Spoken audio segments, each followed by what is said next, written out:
శాంతి మురళీరవళి. ఈరోజు మురళీలోని కొన్ని మధుర మహావాక్యాలు.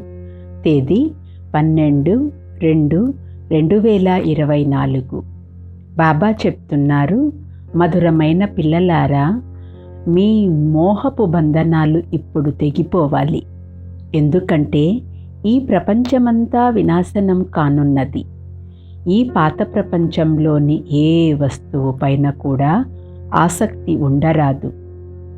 ఆత్మిక మస్తీలో ఉండే పిల్లలను మస్త్ కలందర్ అంటారు. అనగా ఆనందపు ఊయల్లో ఊగుతున్న యోగి అని అర్థం. వారే నెమలి పింఛధారీగా అవుతారు. వారికి రాజ్యభాగ్యపు నష ఎక్కి ఉంటుంది. ఇప్పుడు మేము పేదవారి నుండి ధనవంతులుగా అవుతామని బుద్ధిలో ఉంటుంది. రుద్రమాలలో కూర్చబడే వారికే నష ఎక్కుతుంది. ఇప్పుడు మేము ఇంటికి వెళ్ళాలని, తరువాత నూతన ప్రపంచంలోకి రావాలనే నిశ్చయం ఉండే పిల్లలకే ఈ ఈశ్వరీయ నష పెరుగుతూ ఉంటుంది. ఆత్మిక తండ్రి ఆత్మల కొరకు ఆత్మిక జ్ఞానాన్ని ఇస్తున్నారు. పరమాత్ముడు జ్ఞానసాగరులు. మానవులు ఎప్పటికీ జ్ఞానసాగరులుగా కాలేరు, భక్తి సాగరులుగా అవుతారు. సత్యమైన బ్రాహ్మణులే పరమాత్మ నుండి జ్ఞానాన్ని తీసుకొని మాస్టర్ జ్ఞానసాగరులవుతారు. తండ్రి ఇచ్చే శ్రీమతం ద్వారానే రేపటి యుగానికి దేవతలవుతారు. ఆ దేవతలే తిరిగి మానవులవుతారు. సిక్ఖు ధర్మానికి చెందిన వారు సద్గురువును అకాలమూర్త్ అని పిలుస్తారు. అనగా సద్గతినిచ్చేవారు అకాలమూర్తి అని అర్థం. బాబా చెప్తున్నారు, పిల్లలైన మీరు గృహస్థ వ్యవహారంలో ఉంటూ పావనమై ఈ జ్ఞానాన్ని ధారణ చేయాలి. తండ్రి స్మృతి ద్వారా, యోగ అగ్ని ద్వారా జన్మ జన్మల పాపకర్మలు భస్మమవుతాయి. పాత బంగారాన్ని అగ్నిలో వేసినప్పుడు దాని మలినాలు తొలగిపోయి సత్యమైన బంగారంగా అవుతుంది. అలాగే తండ్రి నేర్పించే ఈ రాజయోగాన్ని యోగ అగ్ని అంటారు. బాబా చెప్తున్నారు, ప్రపంచంలో ఎంతోమంది సన్యాసులున్నారు, కానీ మీరు అనంతమైన సన్యాసం చేస్తున్నారు. ఈ సన్యాసము ద్వారా మీ మోహ బంధనాలన్నీ తొలగిపోతాయి. మీకు సదా నష ఎక్కి ఉండాలి. దృఢమైన నిశ్చయం కలవారే రుద్రమాలలో కూర్చబడతారు. వారికే అనంతమైన నష ఉంటుంది.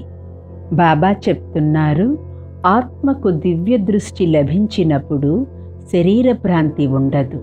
ఆ సమయంలో స్వయాన్ని మహారాణిగా, మహారాజుగా భావిస్తారు. బ్రహ్మ బాబా సాక్షాత్కారం కూడా జరుగుతుంది. ఇది మంచి వ్యాపారం. గవ్వలను తీసుకొని వజ్రాలు, ముత్యాలు ఇస్తారు. మీరు వజ్ర సమానంగా అవుతున్నారు. త్యాగం చేసిన వారికి భాగ్యం లభిస్తుంది. ఈ మాటను అర్థం చేసుకోని కారణంగా మాయా మంత్రం అంటారు. జ్ఞాన మార్గాన్ని వదిలి వ్యతిరేకంగా మాట్లాడతారు. ఇటువంటి ద్రోహులుగా అయ్యేవారు ఉన్నత పదవిని పొందలేరు. గురువును నిందించిన వారికి నిలువ నీడ కూడా దొరకదు. సర్వోన్నతమైన వారు ఒక్క భగవంతుడే. తండ్రియే సర్వులకు ముక్తి, జీవన్ముక్తినిస్తారు. పూజ్య దేవీ దేవతలే పూజారులయ్యారు. అనగా వారే వికారి మార్గంలోనికి వెళ్ళిపోయారు. బాబా చెప్తున్నారు, శాస్త్రాలనే మానవులు జ్ఞానమని భావిస్తారు. వాటిలో భక్తి సాంప్రదాయ పద్ధతులు ఉన్నాయి. జ్ఞాని ఆత్మలు అయస్కాంతంలా తయారవుతారు. భగవంతుని వైపు ఆకర్షింపబడతారు.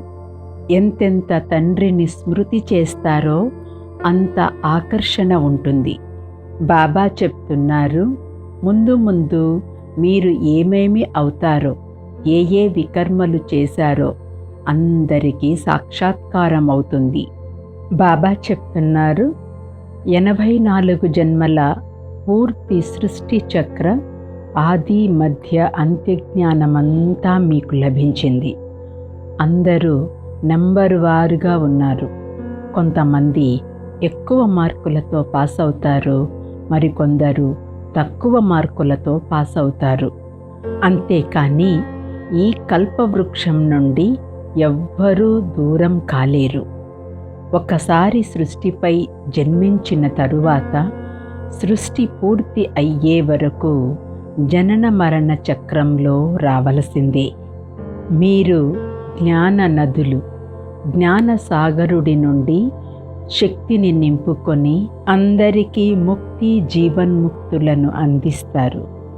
బాబా చెప్తున్నారు, మేము మాస్టర్ జ్ఞానసాగరులము అనే నశాలో సదా ఉండాలి.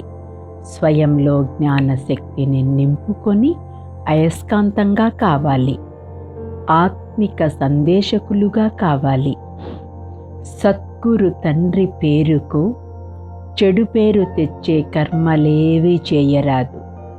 ఏమి జరిగినా ఎప్పుడూ దుఃఖించరాదు. స్వయం ఆత్మగా భావించి తండ్రిని స్మృతి చేయకపోయినా తండ్రి పిల్లలైనందున స్వర్గంలోనికి తప్పక వస్తారు. వరదానము: సత్యత పునాది ఆధారంతో నడవడిక మరియు ముఖము ద్వారా దివ్యతను అనుభూతి చేయించే సత్యవాదీ భవ. ప్రపంచంలో అనేక మంది ఆత్మలు స్వయాన్ని సత్యవాదులమని చెప్పుకుంటారు లేక భావిస్తారు. కానీ సంపూర్ణ సత్యత పవిత్రత ఆధారంపైనే ఉంటుంది. సత్యతకు పునాది పవిత్రత. సత్యతకు ప్రాక్టికల్ ప్రూఫ్ ముఖము మరియు నడవడికలో దివ్యత్వం కనిపిస్తుంది. పవిత్రత ఆధారంపై సత్యతా స్వరూపం స్వతహాగా సహజంగా ఉంటుంది. ఆత్మ మరియు శరీరం రెండూ పావనమైనప్పుడు వారిని సంపూర్ణ సత్యవాదులు అనగా దివ్యతా సంపన్న దేవతలని అంటారు. స్లోగన్: అనంతమైన సేవలో బిజీగా ఉంటే అనంత వైరాగ్యం స్వతహాగానే వస్తుంది. ఆత్మిక తండ్రికి ఆత్మిక పిల్లల యొక్క ఈశ్వరీయ మధుర స్మృతులు. శుభోదయం మరియు నమస్తే. ఓం శాంతి.